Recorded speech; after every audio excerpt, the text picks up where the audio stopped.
Um, have you heard before that? Shall I repeat the previous sentences?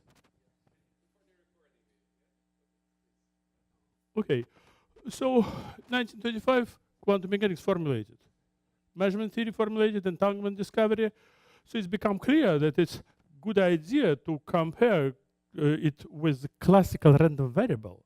For example, if I have a Hamiltonian and I measure it, so the result is a classical random variable, I will have different energies, actually any energy, with different probabilities. This is classical random variable. It's like a die, right? And then classical random variable has its own entropy associated with it. Classical random variable, that was classical, minus summation n pn log pn. This is entropy of this classical random variable, which can be compared to quantum case. So comparison can proceed like this. In classical case, there is the theorem. Theorem that if the total entropy of the whole random variable is equal to 0, then there is no entropy in any subsystem. Any subsystem also has 0 entropy. All right, you look skeptical. The left one looks skeptical. You want me to prove the theorem? You don't believe me? You can believe. In quantum case, not the case. In quantum case, if total entropy is equal to 0, then there can be some entropy in subsystem. There's lots of examples, Einstein-Podolsky-Rosen, Bell state. So what is this entropy in subsystem if I know that there's no total entropy in the system? It's quantum fluctuations. So entropy of the subsystem under the condition that total entropy is equal to 0 is a measure of quantum fluctuations. How you have a lot of fluctuation or a little fluctuation, more entropy of subsystem, stronger quantum fluctuations. All right, so how I can relate this to spin chains? Well, the most famous spin chain was discovered in 1928 by Heisenberg. And then it's XXX. It will be, I mean, XXX Hamiltonian, first of all, everybody know, and it's also will appear, already appeared and will appear again. So in XXX, maybe I'll be doubling the formulas, which will, let me write one and then I go along. So in XXX, spin chains, I will consider infinite length of the total chain, 0 temperature, and also I will consider, so the total chain will be subdivided into block and the rest of the chain, the rest of the environment. And the block. And so the ground state is unique. So this means the total entropy is 0. But there is some entropy in the block. And then entropy, like in XXX, is a complicated function of the size of the block.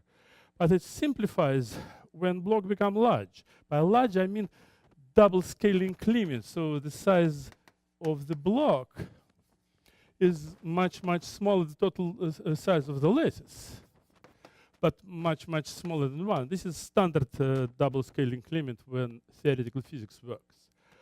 So for XXX, if I consider XXX anti-ferromagnetic. Anti-ferromagnetic, well, you know what it is. There is a simplification for large size of the block. So there is no gap in XXX, so entropy scales like 1/3 log x. X is the size of this block. So can I have stronger quantum fluctuations? Maybe I change Hamiltonian. Let's consider Q deformation. If I consider Q deformation of XXX, I get XXZ. XXZ, nothing interesting happen. As long as XXZ is gapless, the scaling of entropy is the same, 1/3 log x. But maybe I can consider larger deformation, XXZ develop a gap, then it becomes worse. Entropy stop growing with the size. It has a limit. This is area lower. So XXZ didn't help me to increase level of quantum fluctuation. So I should try something else. So Fredkin model, which was presented by Professor Hosha Katsura.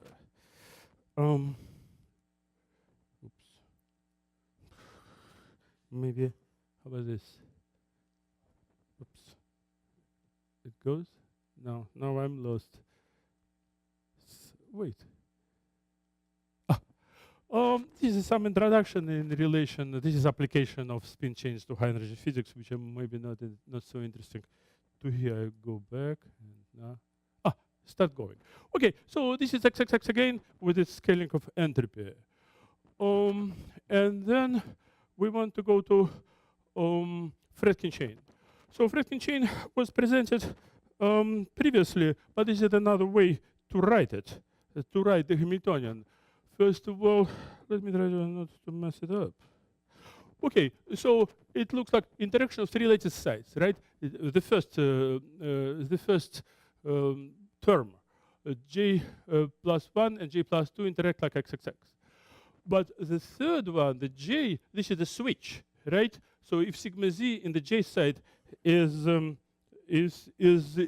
up plus 1, then it works. It looks like XXX. But if a z is minus 1, it cancels, it's 0. So this is control bit. And the other one, the second term, in order to try to maintain space parity, try to get space parity. That's a Fredkin model in the other language. But it's the same model which Hosha represented. But oops. Wow. Sorry.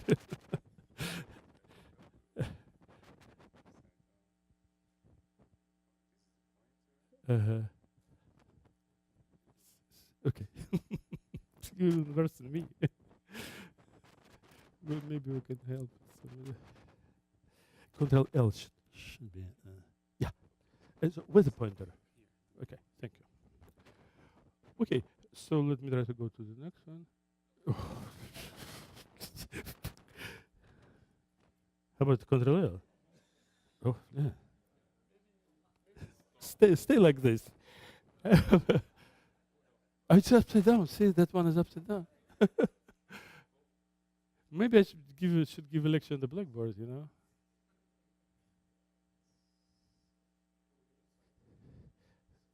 Okay, so but how I switch to the next slide without screwing it up? Next slide. Ah, beautiful. All right. Anyway, previous. Forget it.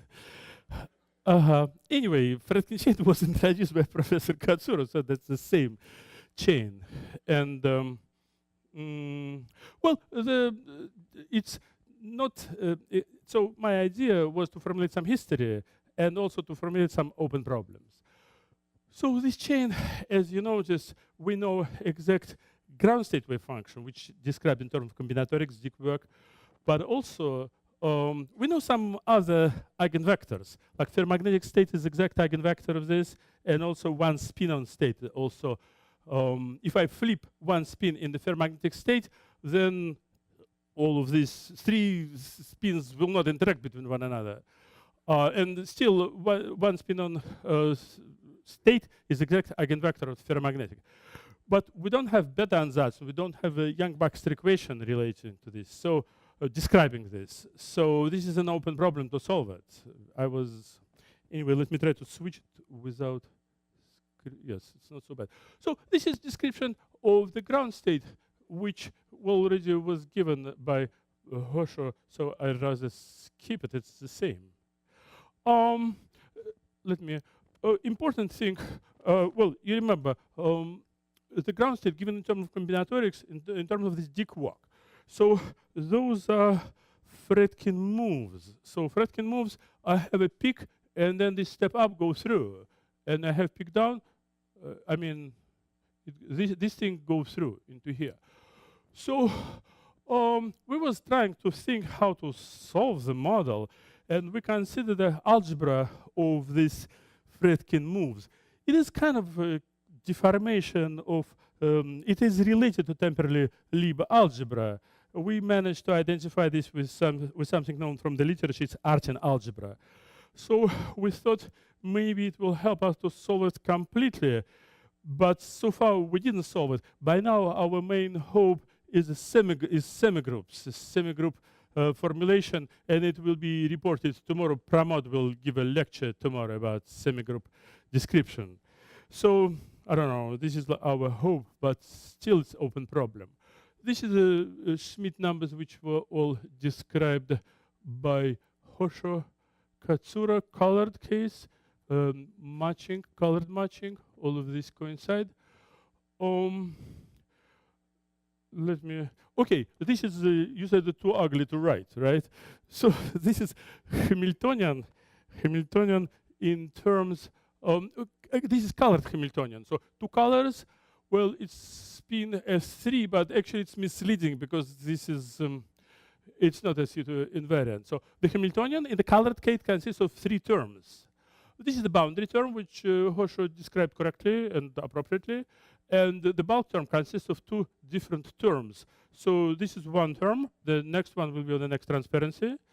And then these P's are projectors. So P plus is projector on the spin up, and P minus projector spin down, and C is permutation operator. So cyclic permutation among these three lattice sites. So those are, I mean, and that's the other one, the other Hamiltonian given in terms of projection, and this is generators of SUK group.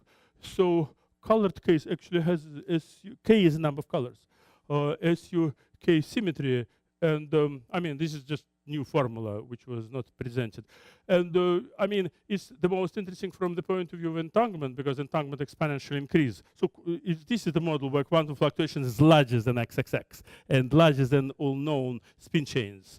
I mean it's because XXU with a gap has some constant, and KLT also has some constant. Here it grows fast. So let's proceed to this. This is Hamiltonian for the colored case. Well, this is a colored, the description of the ground state in terms of the colored disk path with the same matching rules. It's called Schmidt coefficients. And then eventually what we got was that the entropy grows at the square root of the length of the block, which was X here, which is that X, my X, should be identified with L, and N is not the length of the lattice. I'm sorry for the change of notations. So finally, somehow we managed to find the spin chain with stronger quantum fluctuation. This was our purpose. But the disappointment is that we didn't solve it yet. So maybe by now so this was for Neumann entropy. But recently, together with Professor Fumihiko Sugina, we calculated also Rényi entropy. Actually, he will be giving all the details tomorrow, but I will just announce the results.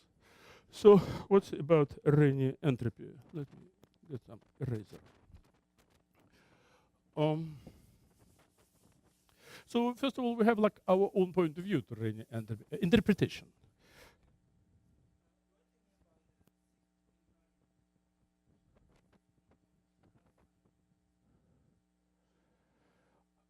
So, I mean, unlike Karl Janshauden's was not translationally invariant, we are translationally invariant. So we have this volume law in the like true physical translation invariant. His was like you have to fit each kinetic term in each every side lattice side differently. So it is translation invariant in the bulk. Well, but you understand what I mean. It's physical statement, not mathematical. So we have this density matrix. Density matrix was carefully described. Density matrix of the block of spins, right? Rho. Density matrix of the log of spins. So Hosho kind of hinted that we can write this as exp minus h. I put E here. So the log of density matrix can be called entanglement Hamiltonian. Duncan Haldane introduced this. He got Nobel Prize, famous person. So if I raise this in some fractional power, now new parameter, Rényi will depend on this. So new parameter of Rényi entropy alpha, it didn't appear before. So I put alpha here. So in order to calculate Rényi entropy, I have to calculate trace rho raised in the power alpha, and this is evidently trace of the exp minus alpha HE. So our point of view to the alpha, this is a dual temperature, I mean inverse temperature. So it plays, I mean, temperature was equal to 0, but after I start calculating, it looks like this is dual temperature entanglement and temperature. So I can call it temperature. Of course, Rényi entropy by itself is proportional to free energy of this. So Rényi entropy by itself is like 1 minus alpha log of this stuff. Trace rho alpha. So if I take log of this is free energy. So together with Fumihiko Sugina, we discovered the phase transition with respect to x, to alpha. So, I mean, once again, he will explain this in more detail. There is two different, and phase transition like a first order. So there is two different regions when alpha is greater than 0 but smaller than 1. I mean, of course, if alpha equal to 1, this is alpha equal to 1, this is singularity, so I have to differentiate it, and it turns into von Neumann entropy. So at first, let's exclude von Neumann entropy. This has to be normalized. What has to be normalized? What do you want me to know? Huh? Let's try. So alpha go to 1. This is 0. Trace rho equal to 1. Log of 1 equal to 0. Here, where is 1? Right hand side. So let me write it more clearly. It's like exp minus alpha he. Is this better? Anyway. Oh, right. That's what you mean. Trace of minus.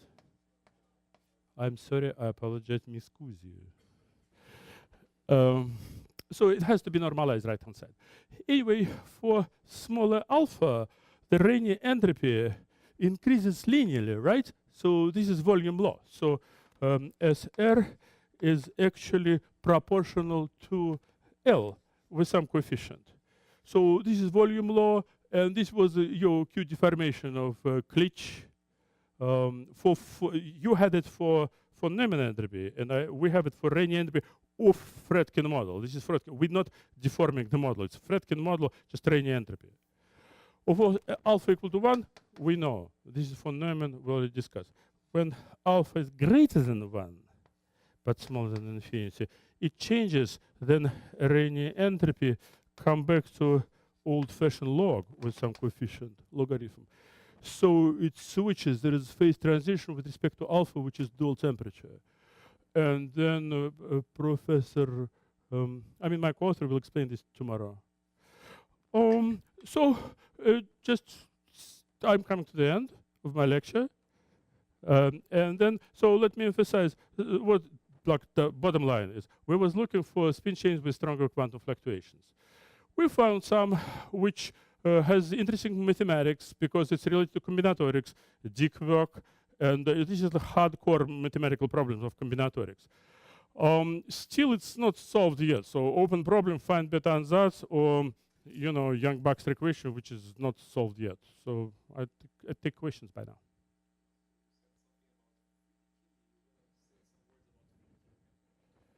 About Fredkin model, my point of view, very close to Hosho Katsura, meaning that Fredkin with A, so third vowel is the first letter of the alphabet. Then his ground state is kind of continuous limit of this ground state, in a sense. But Hamiltonian is different. So excited states are different states. The gap is different. And it just can happen that different Hamiltonians can have the same ground state wave function, but otherwise excited states are different. I mean, this agrees with his point of view. And also, his Hamiltonian is even, Fredkin Hamiltonian written in terms of the height of the Dick path, which means that it's non-local in terms of spin variables, always local. So for starters. And I don't know, ferromagnetic state, one Magnon state is exact eigenvector of us, but it's not exact eigenvector of Fredkin. That's another thing. That's a formal proof.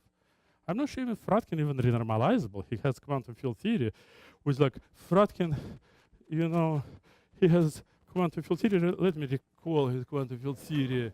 So it's action, it's not entropy. So Bose field, so time derivative phi square plus second derivative phi square plus v.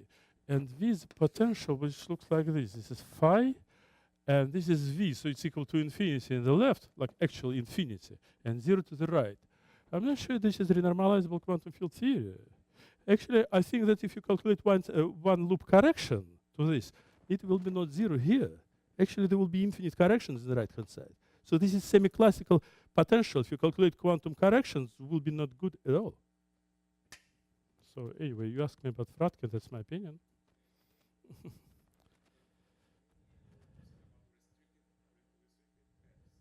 The path has to go in the upper half plane. If they go upper and lower, then this is trivialized, like as Hosha Katsura pointed out, he discussed this.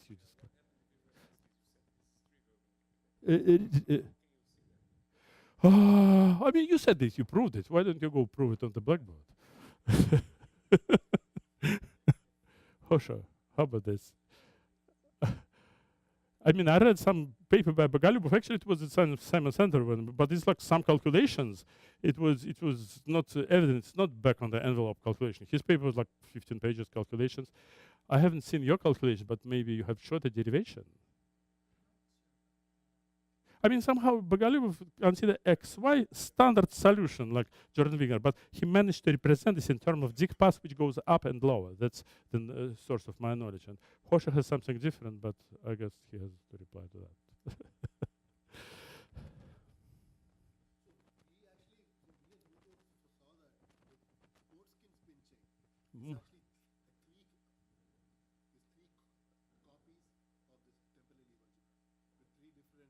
Okay.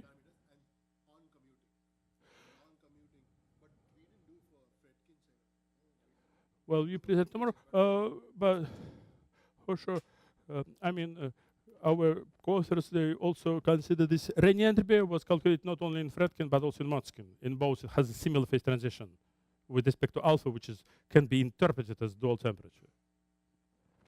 And tomorrow, you will lecture whatever you want.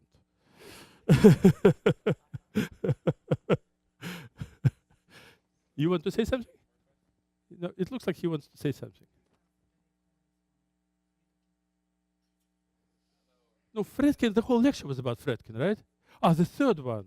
I don't know. Well, I mean, it's all of these are immigrants from Russia. So the word means something in Russian. And then they lived for hundreds of years in the different countries. So, and then their sound, like voicemail, was transliterated into different ways. But Edward, Eduardo, I mean, this is the same name. It just was pronunciated differently in Argentina and in North America. So.